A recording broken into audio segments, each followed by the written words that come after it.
मिनको मरीज़न अल-यौम, आज किसी मरीज की इयादत किसने की है? अबू बकर कहते हैं मैं।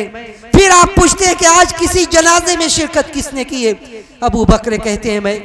नबी अलैहिस्सलातु वस्सलाम जब ये चार बातों का जवाब देते हैं अबू बकर की जुबान से सुनते आप कहते हैं मजतमअन फी इम्रिइन इल्ला दखलल जन्नह, मजतमअन फी इम्रिइन इल्ला दखलल जन्नह।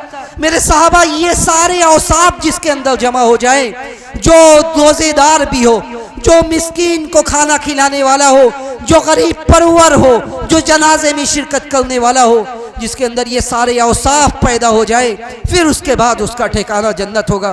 और यही अबू बकर थे कि कल जब जन्नत में जाएंगे तो जन्नत के सारे दरवाजों से अबू बकर के लिए आवाज आएगी। तो नौजवानों, अगर रश्क करना है तो अबू बकर बन जाओ, अगर रश्क करना है तो उस्मान इब्न अफ़्फ़ान बन जाओ। आज पैसे वाले लोग, मैं खास तौर से उन लोगों से मुखातब हूँ जिन्हें अल्लाह ने नवाजा है। अगर सखी बनना है तो उस्मान इब्न अफ़्फ़ान बन जाओ। अगर रश्क करना है, अगर रश्क सीखना है नेकी और इताअत में, तो उस्मान बन जाओ। गज़वा